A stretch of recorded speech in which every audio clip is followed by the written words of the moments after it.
dari pengurus wadah Kampung Nagari Sumpu, namanya Rumah Gadang. Organisasi atau wadah Kampung Nagari Sumpu itu biasanya di Rumah Gadang itu memang sering dipakai untuk kegiatan-kegiatan musyawarah, untuk anak muda gitu. Nah, tapi setelah adanya wadah kok lebih terkoordinir sehingga seni budaya kemudian lebih lebih katakanlah lebih profesional, lebih objektif, kemudian dia silet, dan kami juga mengangkat beberapa event. Salah satunya yang terakhir adalah Pesona Sumpu Festival Pagarian. Mulai bisa dimultidimensikan yang terakhir sampai sekarang. Kegiatan-kegiatan kalau untuk sekarang terakhir adalah kegiatan Saruto Homestay. Jadi kami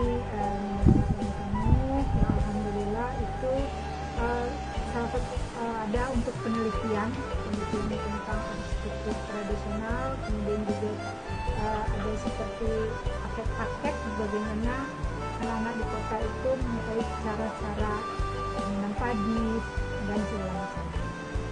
Jadi pertama tentu saja dirawat karena ini adalah peninggalan artinya yang perlu dilestarikan, dan peninggalan budaya baik seni maupun budayanya perlu dilestarikan.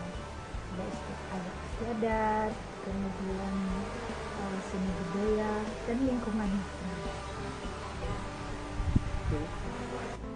Kemudian juga tentang seni budaya anak Nagari Sumpu itu sendiri dan situs-situs yang ada agar dipelihara.